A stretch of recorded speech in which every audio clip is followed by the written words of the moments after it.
আসসালামু আলাইকুম ভাই। ওয়ালাইকুম আসসালাম। ভাই আমাদের ঢাকা স্পোর্টস থেকে তো একটা ব্যাট নিলেন আপনি, জি। তো আপনার কাছে কেমন মনে হলো? আলহামদুলিল্লাহ ভালো। এই যে দেখেন, ব্যাটটা নিয়ে কি আপনি সন্তুষ্ট? আলহামদুলিল্লাহ। শুক্রিয়া। জি।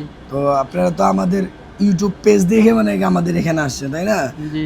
তো আমাদের মানে ব্যাটটা তো ভালো, তো আপনারা মানে কি বেশি বেশি মানে কি বলবেন, যাতে আমাদের কাছে থেকে মানে বিশ্বাসের সহিত মানে কি ব্যাট নিতে পারে। ইনশাআল্লাহ। আপনি কোথা থেকে আসছেন? আমি মানিকগঞ্জ বরঙ্গাল থেকে আসছি, বরঙ্গাল ঘিওর থেকে আসছি। মানিকগঞ্জ বরঙ্গাল ঘিওর থেকে। ভাই হচ্ছে শিক্ষক, জি। মাদ্রাসার শিক্ষক। তো আপনি একটু কিছু বলে দেন। আমি এটা আর কি মাদ্রাসার ছাত্রদের জন্য নিয়েছি। মাদ্রাসার ছাত্ররা আসর পর খেলাধুলা করবে, আপনারাও নেবেন অবশ্যই। এটা তো আপনার পাকিস্তানি ব্যাট, ভালো। তো ঠিক আছে, আপনারা সবাই আসবেন। এই ভাই যেহেতু একজন শিক্ষক মানুষ, সেও তার স্টুডেন্টদের জন্য নিছে।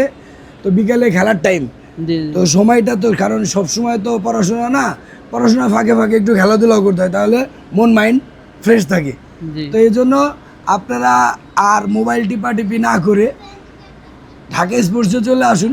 ব্যাট বল, এখন হচ্ছে ক্রিকেট ফুটবল সবই মানে এগিয়ে চলে। তো আপনার মানে ব্যাট বল নিতে হইলে ঢাকা স্পোর্টসে চলে আসবেন 46-এর। তো ভালো থাকবেন, সুস্থ থাকবেন। আসসালামু আলাইকুম।